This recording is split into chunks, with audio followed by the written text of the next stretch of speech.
Local born and bred? Absolutely, yes. Yep. Grew up just down the street in the house where my dad was born. Yeah? Yeah, so...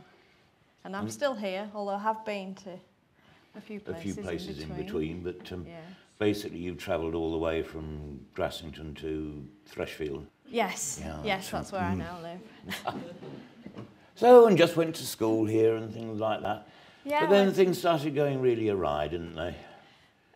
They did, really, yes. Yeah, I went to the local primary school, went to the girls' high school, then ditched all the university places I'd been offered and went and did an academic year in the US.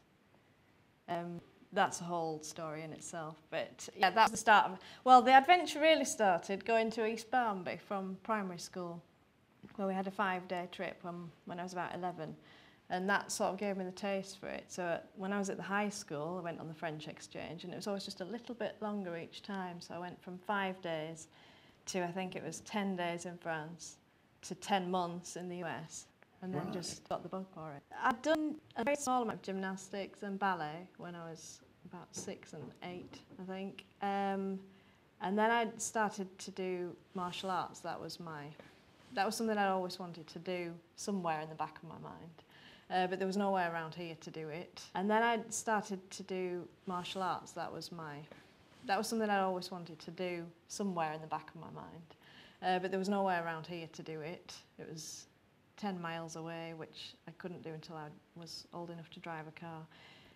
Yes, and then the martial arts just kind of pushed me into other things because I started to look into becoming a stunt performer. So it was something really unusual. They never give you that as a career option. Right, so all this was a springboard. Yeah, suddenly just little ideas like that just became a massive, I need to be a stunt performer. So I went to Australia and I did just like that? Yeah, just like that. Why Australia?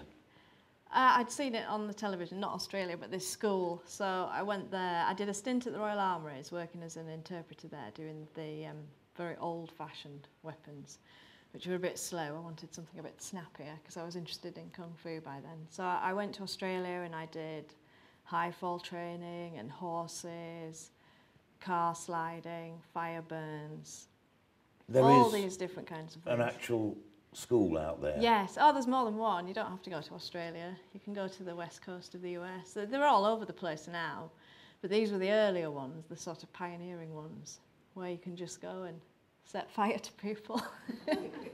Yeah. Yeah. So safely. So how long were you there? I was there for 3 weeks, but they were having auditions for Universal Studios Japan. So I went from Australia back to England to Alaska to train with a friend of mine I'd met in Australia, and then Alaska to England back to Australia for this audition, which I didn't get, but I ended up living in Australia for about a year. It was just a house full of, well, we were all wannabe stunt people at that time. So we had a 2-story house. We had a very big piece of foam that we kept in the garage, and we used to just do flips and falls off the roof onto the piece of foam. Because none of us had a job. Didn't they? Yes, it's people tumbling off the roof. Yes, it was just beaches and barbecues and falling off the roof. Yeah, that's right. Right, so you trained there. Yes. And then back to Grassington. Yeah, back to Grassington for a little while. Back to Spar, which is where some people may have seen me. But I ended up at Spar very briefly before I did an audition in London for a job in India. So it was strange because it was after the 9/11 had happened. I was in Alaska at the time and I'd just flown through New York and seen the towers before they were nothing. But after 9/11, I was then on the London Underground. I'd taken weapons down to this audition, but they were wrapped in brown paper.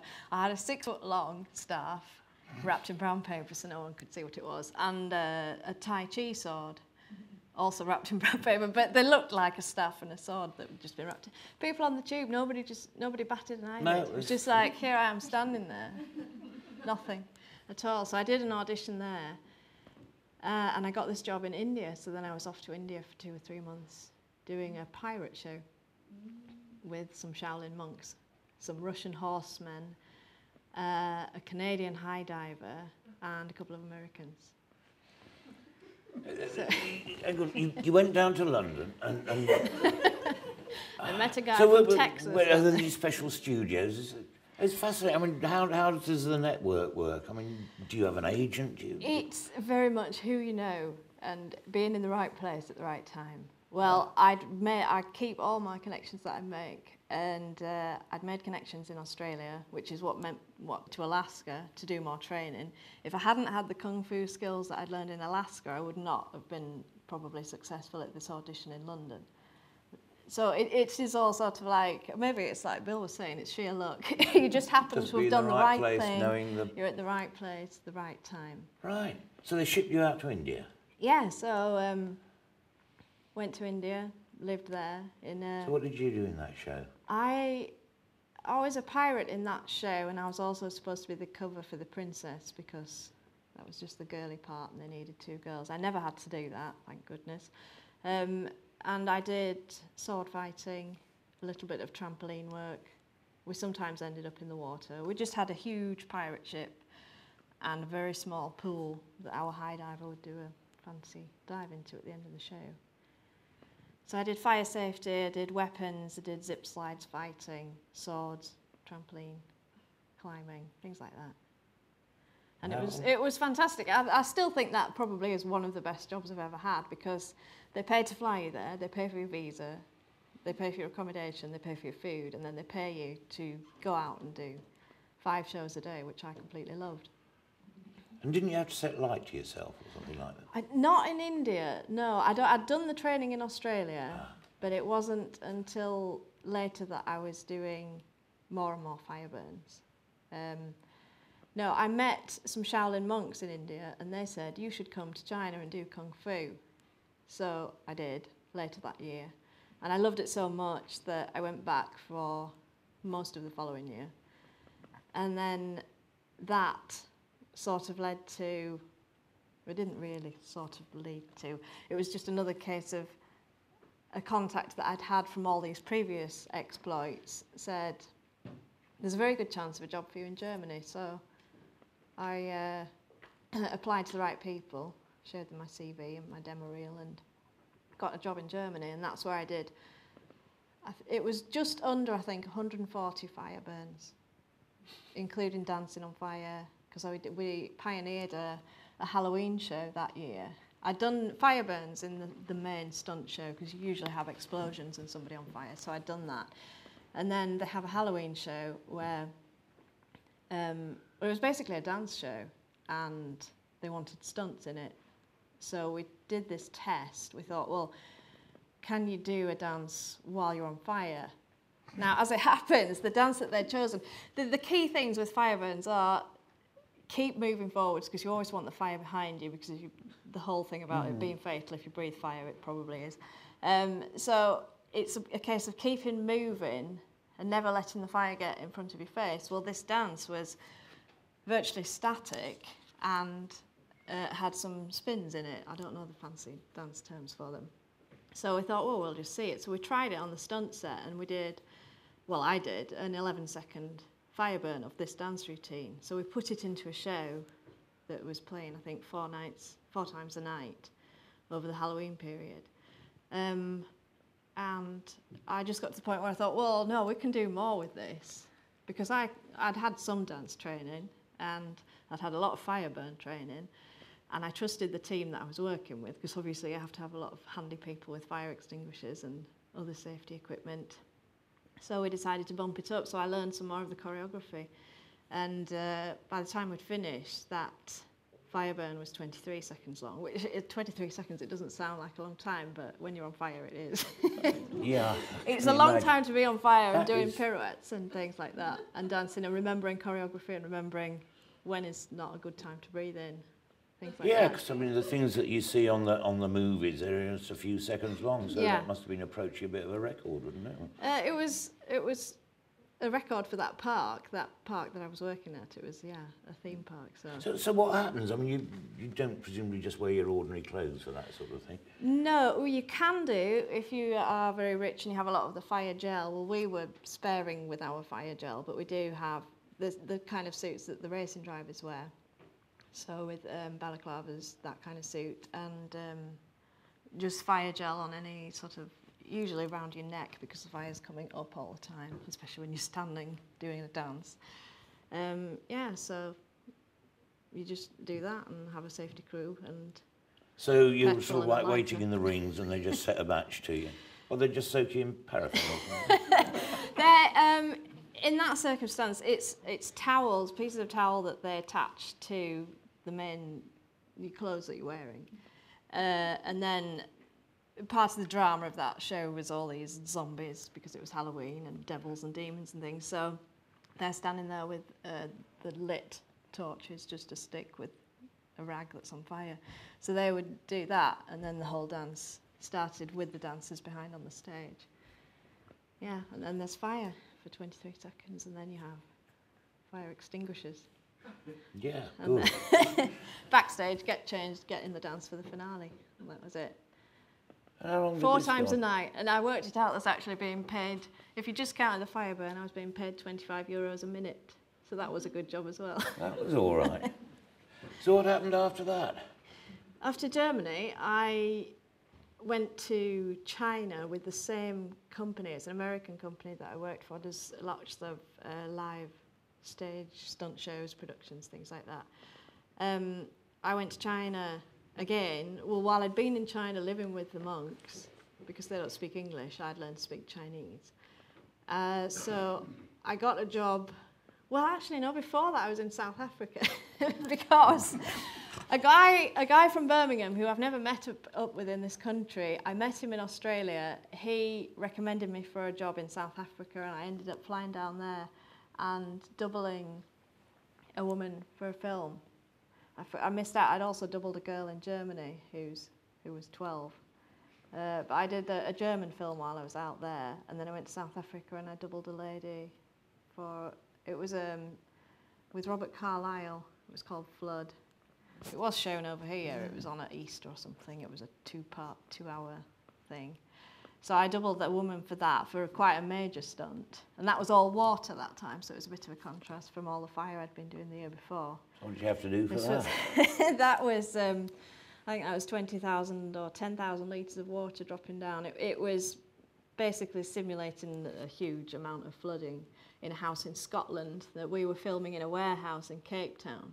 So it was actually blisteringly hot, and we're in a warehouse trying to, recreate the atmosphere of Scotland in the cold and the wet. So just a huge tank that they'd built, and then they built the set inside the huge tank, and they had other huge tanks full of water suspended. So we did. It's all very safe. Everybody's very safety conscious. You go through with set dressers. Set dressers like to put, this cottage had, it was supposed to be an old lady's cottage in Scotland, and she was into gardening, so there was this tray that had the gardening fork, it had secateurs and other spiky objects, and when we did the walkthrough, obviously with water rushing through, you don't know where the secateurs are going to end up, so you do your walkthrough and your set check, and you go, well, we'll just be removing that one, thank you, and glass in the picture frames, we'll just be taking the glass out of that. So it's a bit random because you don't know with water what's going to happen. We did a test where we stood not where we would be standing for the actual shoot, just to see how bad it was, and with half the amount of water. And then when we did the actual shoot, I was standing right behind a door that was designed to break away and send this water through. And I'm just thinking about, right, well, if it goes this way, I'll go this way. But there was no thinking. The water came, and I just went where the water was taking me. So all I was thinking about was my safety then. And that was really good fun as well. Gosh, so that was in South Africa? That was in South Africa, and I actually got another job on the same film, playing a person, because they didn't want to hire actors and hire stunt doubles, so they just hired stunt people who could act. And so I was in that film twice, once doubling and once as a character. So yeah, and then I ended up being flown to London. They said, is it all right if we fly you to London to finish? Because we start climbing a ladder in the film and we're in the basement of the Civic Centre in Cape Town. And by the time we get to the top of the ladder, we're at a half-built hotel in the Docklands in London 2 months later, because that's the magic of television. Smoke and mirrors, yes, for the film. Yeah. So I did that. And then I went to China because somebody said, could you come to China and do a show? And I said yes, and they said, would you be the translator as well? So I ended up being on call 24/7 as a translator between Americans and Chinese, and yeah, that was fun too. So you're still fluent in Chinese? I can speak it. I mean, there's not much cause around here, but I do. I do think in Chinese, and I don't read it because I just picked it up as I was living there, because if nobody speaks English and you do want to communicate, it was just immersion. So yeah, I do speak it still, but not around. So you did a few interesting things in China, didn't you? Like racing the odd truck, I believe. Yeah, the second year that I was in China, working there, it was another big, just basically a park like Blackpool, but Chinese, and not quite as glitzy and fun as Blackpool. So we had this huge show, and I'd been doing car slides and tricks in it the previous year. And then the second year we were there, they had a truck racing competition going on in our car park, because there was a massive, thousands of people coming every day. So they'd cordoned off part of the car park, and it was trucks as in on an articulated wagon, just the cab. So I always think of it as like Optimus Prime from the Transformers, because I'm a kid at heart. So I was just like racing the front part of Optimus Prime. And we sidled on over there, and we said, could we take part in this? And they look at us and they say, well, do you have an international truck racing licence? And we went, does that matter? And they said, well, there's a box on the form that's written in Chinese that says, do you have an international truck racing licence? And they said, but if you don't understand it and you put yes, then that's fair enough. So we did. So almost all of our stunt team that year went and entered a truck racing competition. We had 10 minutes of training each, in the dark, in the car park, a couple of days before the first day of the competition. And went along, and it was split male and female. So I went along to the first day, and I just had it's fun. For somebody like me who likes sliding and racing and things like that, it was excellent. So I go and race this truck around, you do 2 laps of this course. And they said to me, oh, you've got through to the next day. You've got through this first round into the next day. So I texted my brother to say, oh, I'm in the truck racing competition. I've got through to the next day. And went the following day, raced again, got through to the next round. And I ended up in the final against the Chinese women's truck racing champion. I thought, well, this is fantastic, because they've got loads of radio stations and television, and it's all being filmed and recorded. And I'm racing against the champion, and this is such an honour. And I thought, brilliant. And then, just to top it all off, I won. So I ended up racing against her, and I beat her. So I then became the regional Chinese women's truck racing champion, yes, 2007. I have a big trophy to prove it. But then I ring home and I say to my mum and dad, I've just become the Chinese regional women's truck racing champion. And they just go, that's nice, because they're used to it by now. It's not unusual, really. Yeah. China. Anything else after China? Well, yeah, because I'd been back in South Africa doing a zombie sort of type film after that. China and the truck racing. Then I went to the Philippines to do some stick fighting, because I'd been training the original guy that I'd been doing Kung Fu with, had also taught me a bit of stick fighting. So I thought, well, I'll just go to the Philippines and do some of that. So, and I'm actually going back there on Wednesday this week. Oh, right. To do some more stick fighting. Yeah. So I've been all over. In between times as well, I've travelled to other places. I've done Estonia and Latvia and Lithuania, Sweden, Denmark, Germany, Austria, France, China, Hong Kong. Had an interesting story in Hong Kong about giving my passport away, if you'd like to hear that. that was another thing that didn't go down well when I got home. But yeah, because we've been living in China for a long time, just training Kung Fu, eventually your visa expires, so we went to Hong Kong to renew it. And when we got to Hong Kong, they said, they've changed the rules, you can only have 30 days. Well, we wanted several months.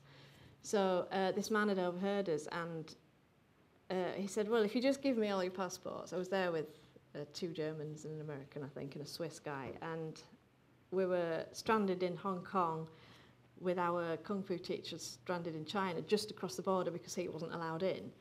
And we all sort of huddled together and decided what we would do. We ended up ringing him from a 7-Eleven to say, we've just given our passports to this man on the street because we think he can get us better visas so we can come back to the Kung Fu school. So we ended up staying overnight in Hong Kong and meeting this guy the next day. And he delivered. He brought us our passports back with our visas and no worries. But I do kind of live by the motto, what could possibly go wrong? A lot could possibly go wrong by the sound of it. But and I've done all right by it so far. You certainly have. Yeah. I think this village could be a bit proud of you, couldn't it? Yeah. I've Thank just you been a very bit much different. indeed for that. You're That's welcome.